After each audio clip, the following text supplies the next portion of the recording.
એટલે એ સરપંચ પોતાને કદાચ એ મોટા પદ સુધીના વ્યક્તિ માની રહ્યા હોય તેવું દેખાઈ રહ્યું છે, કારણ કે એમણે અધિકારીઓ જે છે તેમના પર એ હુમલો કરવાનો પ્રયાસ કર્યો છે। વિડીયો પણ સામે આવ્યો કે જેની અંદર એ સરપંચ જે છે, સરપંચના પુત્ર, ભત્રીજા સહિતના લોકોએ દાદાગીરી કરતા દેખાયા। તમે આ સરપંચનો ભાઈ, આ સરપંચનો ભાઈ છે, આ સરપંચનો ભાઈ આ હુમલો કરે, સરપંચનો ભાઈ।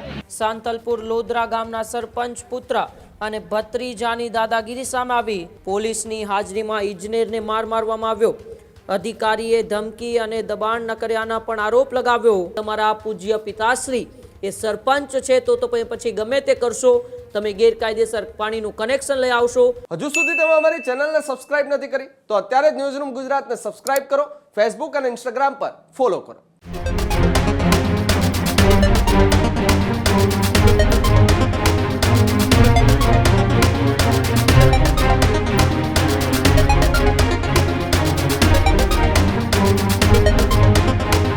મહત્વપૂર્ણ સમાચારોની આગળ વાત કરીએ તો સમાચાર પાટણથી સામે આવી રહ્યા છે, જ્યાં પાટણના સાંતલપુરમાં સરપંચ પુત્ર અને ભત્રીજાની દાદાગીરી સામે આવી છે।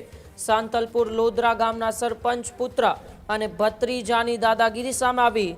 પાણી પુરવઠાના વિભાગના અધિકારી પર સરપંચ પુત્ર અને ભત્રીજાએ હુમલો કર્યો। કનેક્શન દૂર કરતી વખતે અધિકારીઓ પર હુમલો કરવામાં આવ્યો। પોલીસની હાજરીમાં ઇજનેરને માર મારવામાં આવ્યો। અધિકારીએ ધમકી અને દબાણ ન કર્યાના પણ આરોપ લગાવ્યો। આ સમગ્ર મામલે પોલીસે કાર્યવાહી છે તે શરૂ કરી છે। ત્યારે પાટણના સાંતલપુરા લોદરા ગામનો આ વિડીયો છે, આ દ્રશ્યો છે તે સામે આવ્યા છે, જેમાં સાંતલપુર લોદરા ગામની અંદર પાણી પુરવઠા વિભાગના અધિકારીઓ છે એ ગેરકાયદેસર પાણી કનેક્શન છે તે દૂર કરવા માટે ગયા હતા, પરંતુ ત્યારે જ એ સાંતલપુર લોદરા ગામના સરપંચના પુત્ર અને તેમના ભત્રીજા દ્વારા એ પાણી પુરવઠા વિભાગના અધિકારી ઉપર હુમલો કરવામાં આવ્યો। પોલીસની હાજરીમાં ઇજનેરને લાફા ઝીકી દેવામાં આવ્યા।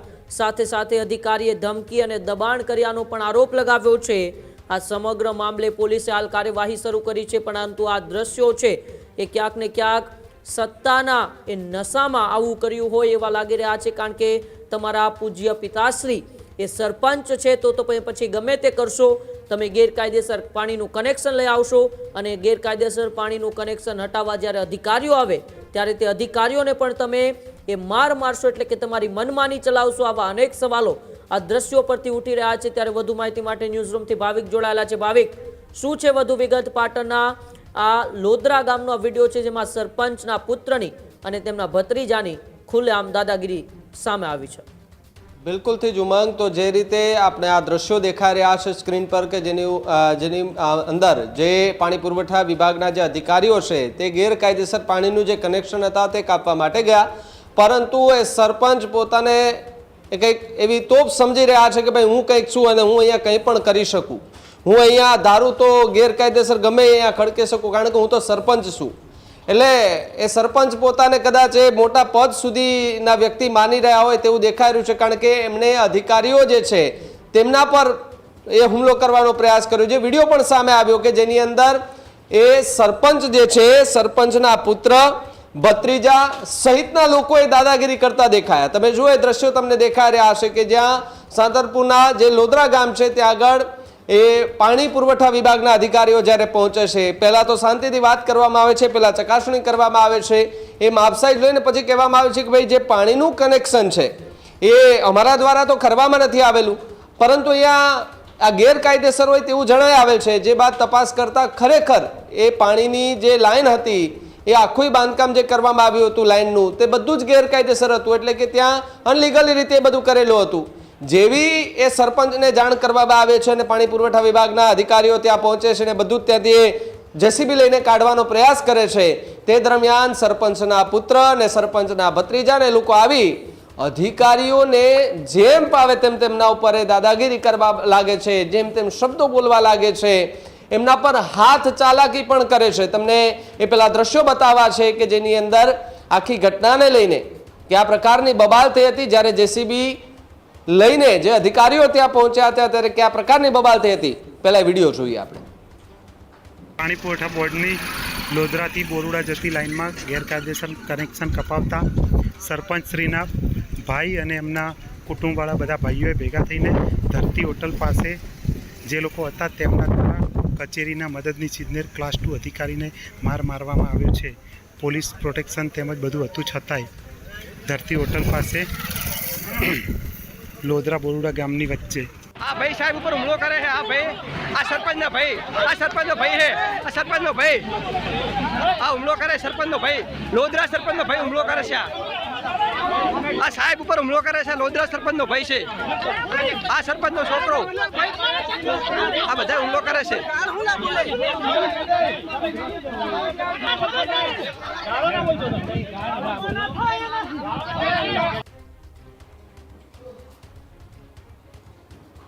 હવે જ્યારે આખી આ ઘટનાનો વિડીયો સોશિયલ મીડિયા પર વાયરલ થયો છે, હવે એ ગાંધીનગર સુધી પહોંચ્યા બાદ શું કાર્યવાહી થઈ છે તેના પર સૌ કોઈ લોકોની નજર જોવા મળી રહી છે. પરંતુ હવે અહીંયા આવી ઘટનાઓ જો બનતી રહેશે તો અધિકારીઓની સુરક્ષાને લઈને પણ એક સવાલ અહીંયા ઊભો થઈ રહ્યો છે. કેટલાક સવાલો એ સરપંચના ભત્રીજા, સરપંચના પુત્ર એમની સામે છે. સાથે જ જે અધિકારીઓ ત્યાં જે બધું ડિમોલેશન કરવા માટે ગયા હતા, જે બધું કાઢવા માટે ગયા હતા, જે ગેરકાયદેસર બધું ખડકલો કરવામાં આવ્યો હતો અને ત્યાં આ પ્રકારની ઘટના બની છે. એટલે સવાલો એ એટલા માટે ઊભા થઈ રહ્યા છે કે શું સરપંચ પરિવારની દાદાગીરીથી સરકારી તંત્ર પણ હવે અસુરક્ષિત છે?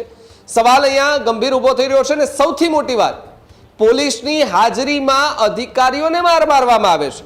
વિચારો તમે કે સરપંચ, એમના એ પુત્ર, એમના જે ભત્રીજા છે એ કેટલા તુરમખા સમજતા હશે પોતાના મનમાં કે પોલીસનું પણ નહીં ગાંઠ્યું હોય કે ભાઈ પોલીસ હોય, ખાખી વર્દી હોય, તેનો પણ ડર નહીં રાખવાનો, આપણે આપણું કામ અહીંયા કરવાનું. પોલીસ હોવા છતાં પણ તેમણે સરકારી અધિકારી પર હાથ ઉપાડ્યો, તેનો વિડીયો પણ છે, પુરાવા છે એમના. છતાં પણ એ સરપંચ જે છે તે હજુ સુધી પોતાની ભૂલ તો કદાચ નહીં સ્વીકારે, કારણ કે સરપંચ છે ને પોતાના પદને સીએમ પીએમ સુધીનો માની રહ્યા હોય, કદાચ એવું પણ માનીએ આપણે. પરંતુ એ સરપંચ છો તો સરપંચની જો હદે રહે. ઘણા બધા એવા સરપંચો છે કે પોતાના વિસ્તારના અંદર સારા સારા કામો કરે છે અને ગાંધીનગર નહીં પરંતુ એને દિલ્હીથી પણ એને બિરદાવવામાં આવે છે. તો એવા કંઈક કામ કરો તો તમને લોકો તમારા વખાણ કરે. પરંતુ જો આવા કામ કરશો તો સરપંચ તો શું, સરપંચનું પદ પણ નહીં રહે અને જે છે એ બધું વયું જશે તમારું. સવાલ એ એટલા માટે છે કારણ કે બીજો સવાલ એ છે અહીંયા કે પોલીસ હાજરીમાં જ અધિકારી પર હુમલો કેવી રીતે શક્ય બન્યો? પોલીસ હતી અને ત્યાં હુમલો કરવામાં આવ્યો. જો કે પોલીસે બંને પક્ષોને છોડાવવાના પ્રયાસ કર્યા, બંને પક્ષોને સમજાવવાના પ્રયાસ કર્યા, પરંતુ સરપંચનું જે જૂથ હતું, જે ભત્રીજા હતા, એમના જે પુત્ર હતા, તેઓ કદાચ ભાન ભૂલી ગયા હશે. નશા કહેવાય ને કે સત્તાના નશામાં એટલા બધા એ નશામાં ચૂર થઈ ગયા કે ભાઈ હવે પોલીસ છે તો આપણે શું કરવાનું, આપણે કોઈ પણ હોય સામે તેમને આપણે ઝાપટો મારી દેવાની, લાફા ઝીકી દેવાના, ગાળાગાળી કરી લેવાની. ગંભીર સવાલ અહીંયા ઊભો થઈ રહ્યો છે. અધિકારીઓની સુરક્ષાને લઈને સવાલ ઉમંગ અહીંયા ઊભો થઈ રહ્યો છે.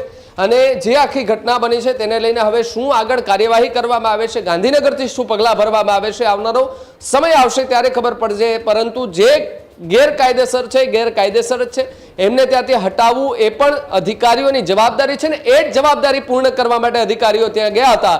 પરંતુ જવાબદારી કદાચ અધૂરી રહી ગઈ અને એમને જ લે છે તે લાફા ખાવા પડ્યા છે. અને આનું કારણ હાલ તો જે છે તે સરપંચ, એમના પુત્ર, એમના ભત્રીજા જે છે તે બનતા જોવા મળી રહ્યા છે. ત્યારે એમની સામે શું કાર્યવાહી થાય છે હવે આગામી સમય આવશે ત્યારે ખબર પડશે. ઉમંગ.